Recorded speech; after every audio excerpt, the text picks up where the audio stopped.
Hi friends, thank you so much for joining me for Junk Journal July. Today I am going to be doing days 4 through 7. I've got some other things going on my channel. I've got some other collaborations that I am participating in this month, so I'm not able to do Junk Journal July every single day, but I definitely didn't want to miss it. So I'm doing sort of clusters of days, and I think I'm going to put the majority of my Junk Journal July videos out on Saturdays, just so you guys know. If you like this sort of thing, this is all going to be collaging for me. And if you like that sort of thing, then I'll be doing it on Saturdays, so you can keep an eye out for that. The prompt for day 4 is labels. And I wanted to let you guys know that if you want to find the prompts, you can easily find them on Meg's Instagram page. The list is there, and then she's also got them up on her YouTube channel. While I'm talking about that, I will mention to you that Meg Journals is doing this collaboration in collaboration with Get Messy Art. So I was thinking about the prompt labels, and I didn't want to do like wine labels or vintage labels or any kind of label. And there's a lot of choices that we could do for labels that could make a pretty cool collage. But I wanted to think a little bit outside of the box for this one. And so I'm not going with paper labels at all. I'm going to do this collage that represents the labels that are put on people. You can see that I started with 2 book pages, and actually those are vintage book pages, and that book was given to me by my friend Bibi of Bibi's Closet Creations. Here's the forecast for tomorrow. There's a space in between the 2 pages, and I don't really like that, so I'm grabbing a scrap that I had on my desk. I'm trying to do that. I'm trying to use all the scraps on my desk for these collages. So anyway, I grabbed a scrap, and I'm popping that in the center. The main picture that I'm going to use for this particular collage are of the people there, the lady, the mom with her 2 kids. And you can see that the colors that they're wearing are, sort of bright, maybe not bright, but they're happy colors. The young man is wearing like a aqua colored shirt, and the mom's wearing a pink and white dress, and it's just sort of festive. So I thought this scrap that I put in the center is going to work perfectly fine, and most of it's probably going to get covered up. So you can see I am using glue stick here, and I am putting some glue on the back of that magazine page. That's where I'm getting a lot of my images from, would be from the magazines that I used to get, Coastal Living, and I miss getting that magazine. I don't know why I ever stopped. I love that magazine. But at any rate, I've got a huge stack of them, and maybe that's why I stopped. So maybe once I use them up, I'll subscribe to them again. But anyway, that's where I got the image from. So I have a yellow piece of, you can see this like a strip. It's like, this came from a scrapbook pack, and it's the cut aparts basically. So I'm going to use those, and those are going to be my labels.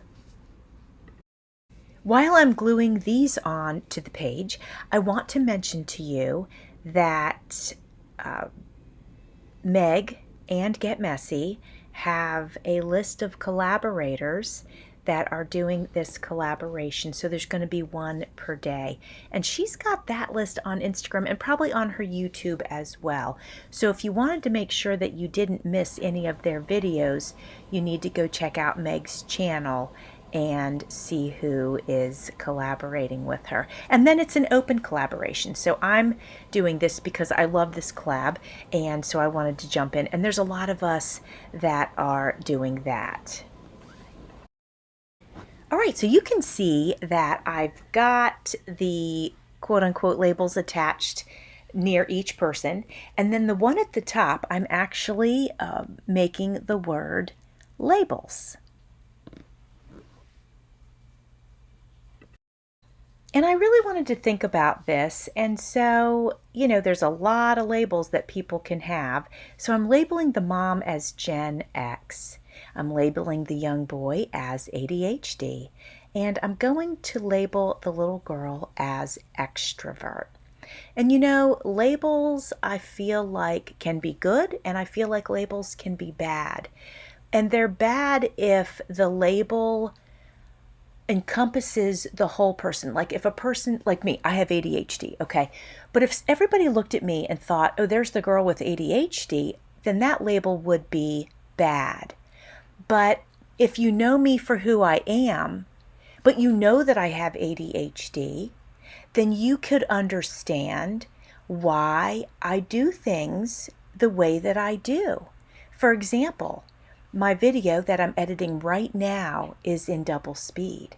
That's because I can't edit in regular time. It makes me crazy.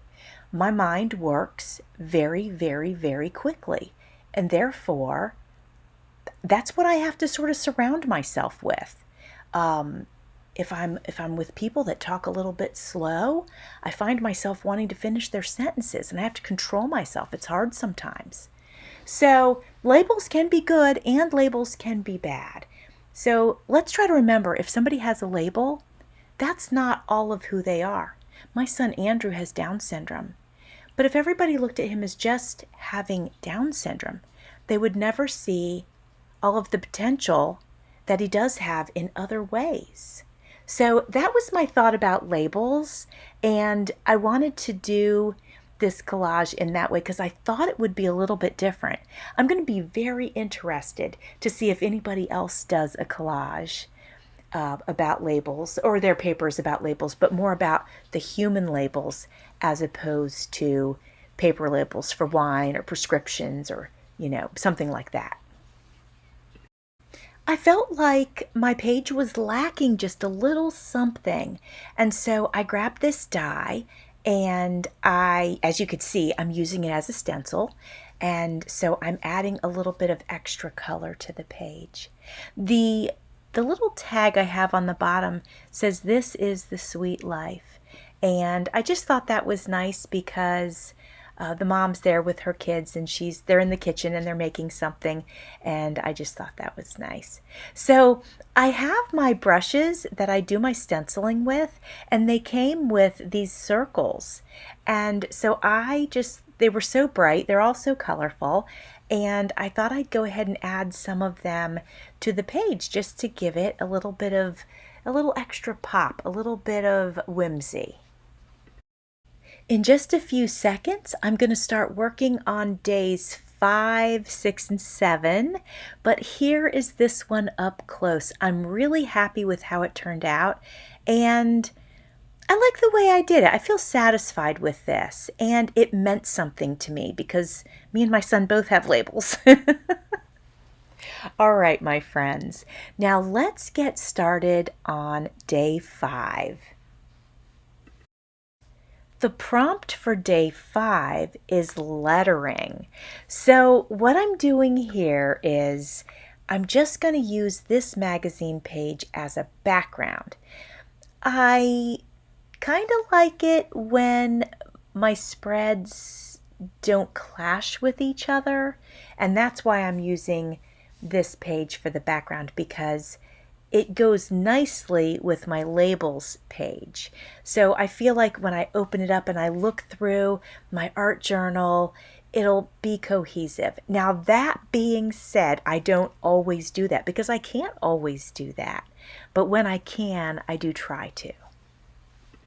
Now, if you guys are familiar with magazine pages, and I'm sure you are, you will know that they're kind of thin, and they're kind of crunchy, and they're kind of thin, and they're not the best when you go to use like a paper cutter. And I could have used my scissors, but I just felt like folding it and tearing it would be fine. Now I have grabbed yellow ink, and you can see I'm just putting some ink on the page because the magazine page, there's going to be a little bit left on the edges, so I figured I'd add a little color underneath, and there's some bright yellow on the opposite side, so that's going to work perfectly. Now I'm just going to go ahead and glue this down. As luck would have it, my friend Bibi of Bibi's Closet Creations sent me this vintage handwriting thing. So it's like instructions on how to properly write the alphabet in cursive. And on the back, it shows you sort of these exercises to train your hand muscles to write properly.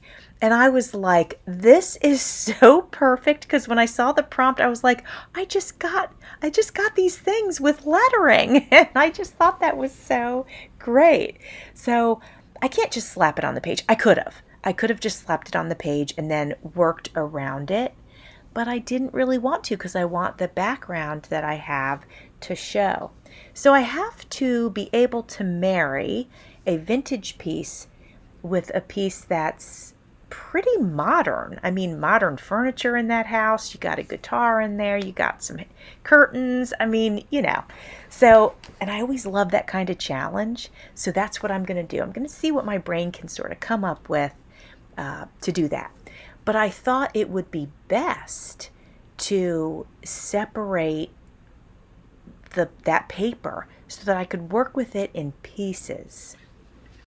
Now, my art journal is a little bit off camera there at the very, very bottom. But the one thing I knew right away when I saw it was I wanted to put the numbers on top of the skateboard. That's a skateboard. It's red, and you can't see it now because now it's covered with the numbers. But I knew I wanted to do that. I thought that would be great placement for that. And then at the top, you see that I just put the piece that says the standard alphabet. And now I have another piece, and it's, I don't know, maybe the mechanics of writing, or it says something like that. And I want to get that down on the page too. So I've chosen to put it in the upper right-hand corner. So now I've got the pieces that are not the letters. They're just sort of other things. Now I'm going to go ahead and work with the pieces that are letters. And I've decided that I'm going to put them down the page, but offset from each other. On the back of that same card that I just ripped apart were the exercises that sort of show the angle in which to write in if you're doing cursive. And it's like these circles and then also these straight marks, but they're not straight, they're at an angle. So now that I've already put the pieces that have the alphabet on there, I definitely want to get one of the pieces on that have the angle, sort of this circular thing. You see it? So I'm putting it, well, I'm trying to decide where to put it, but I chose to go ahead and put it at the top. Now, I've grabbed a permanent marker, and I'm going to go ahead and do some of those exercises. So that's all I'm doing there. The first one was like the circles, and I didn't do a very good job. The second one was the straight marks, and I definitely didn't do a very good job on those. Now I'm going to copy the handwriting, and I can tell, like, as I'm looking at this, as I'm editing, it's not super visible, but this is like a bronze metallic marker, so you can see it in person, but I kind of like that it doesn't stand out too much. It sort of fades into the picture a little bit, and I'm really okay with that. And now I am writing the letters. I felt like this needed just a little bit more color, so I grabbed a permanent marker in more of a yellow, and now I'm literally writing on top of the letters. And that's just to give it, I guess, another dimension.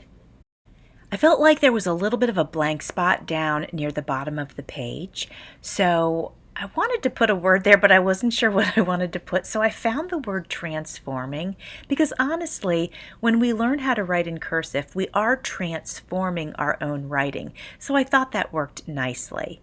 And then in the bronze marker, I'm writing JunkJournalJuly, the date, and that the prompt was lettering. Now I'm going to show it to you up close. And here we have it.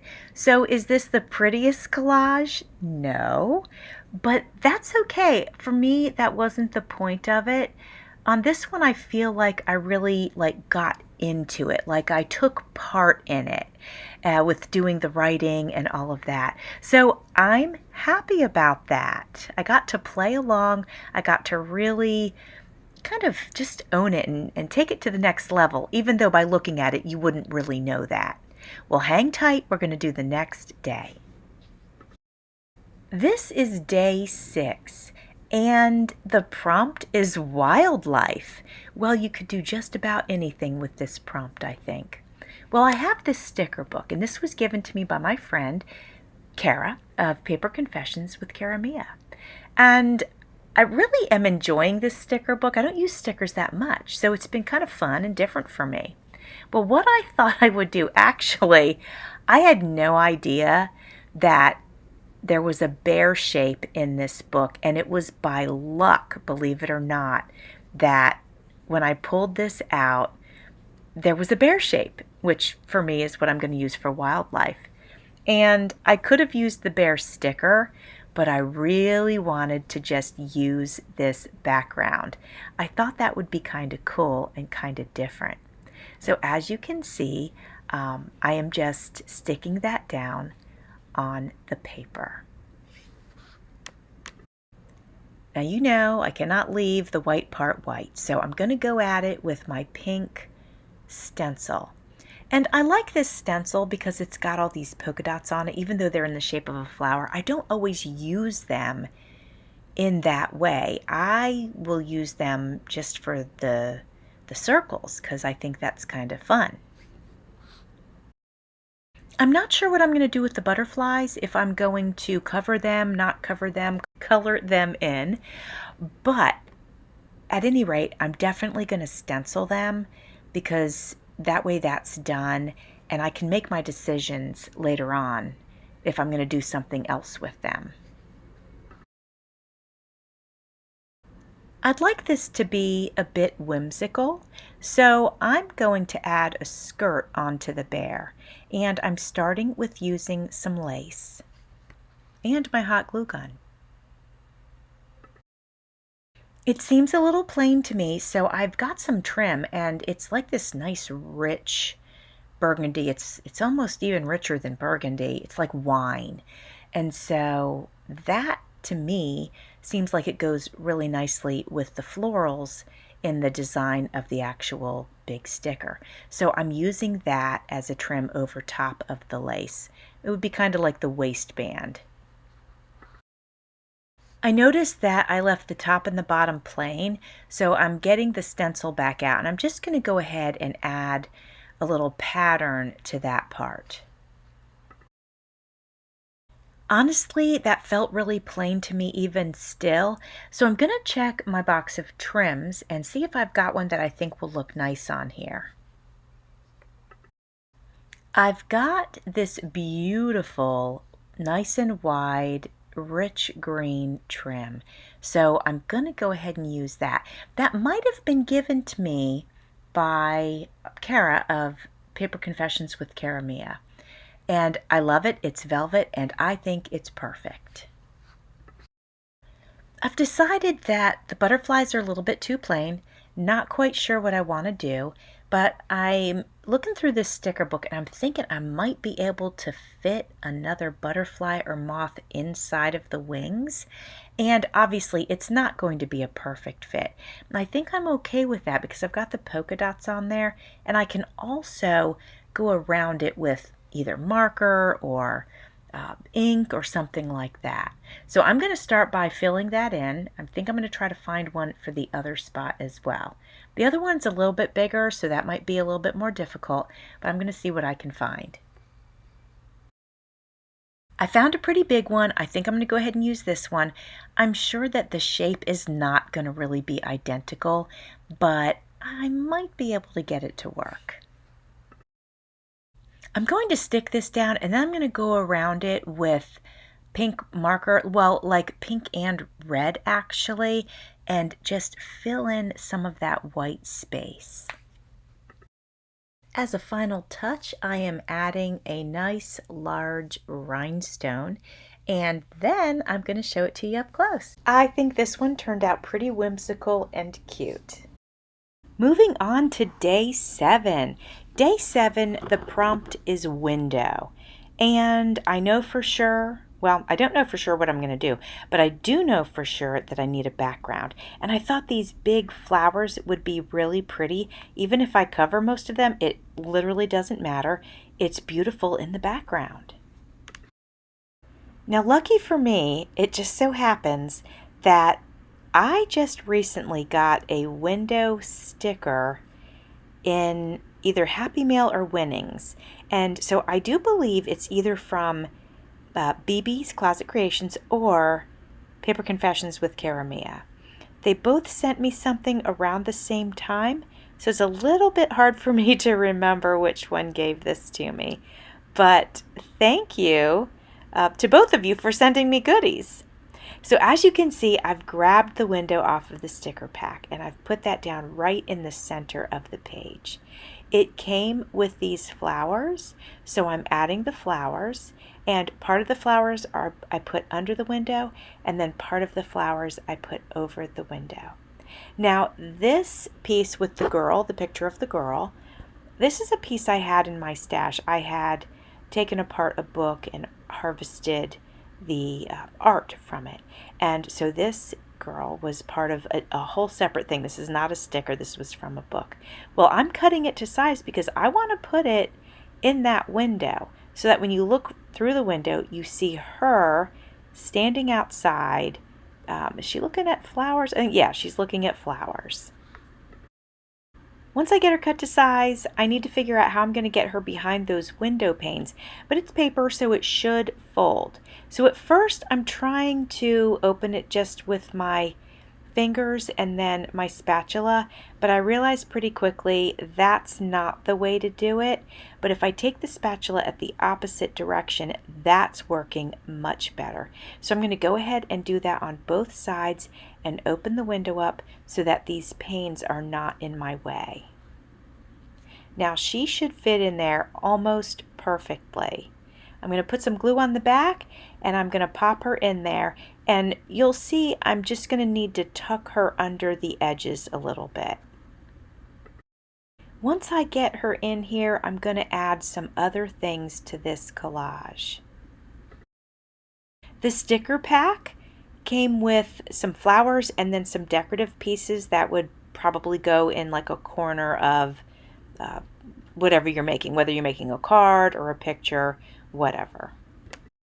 So, true confession, I'm liking this so far, but the background just needs more. It's too plain, as pretty as it is, it's just too plain. So I've got these papers, and they're busy. They got all kinds of things on them. They're wonderful for tearing and collaging. So that's what I'm going to do. I'm going to take a piece of it. You can see I'm tearing it around the window. So when I go to glue it down, it should fit fairly snug around the window. The colors coordinate very nicely, so there's no clashing, but I definitely think it's going to add some interest. I'm liking the way that looks so much better. So I'm going to go ahead and add a little bit more. It's definitely not my intention to cover all of the background. I just want to add some interest. I think I mentioned earlier that I definitely want to use all of the sticker pack that came with the window if I can. And so that's my plan. Here are the decorative pieces that are like corner pieces. They're perfect up at the top. And now I've got the background on the sticker pack, and I was just taking a look at it to see if I could use any of that on this collage. And I think I can. So I'm going to go ahead and tear it to shape.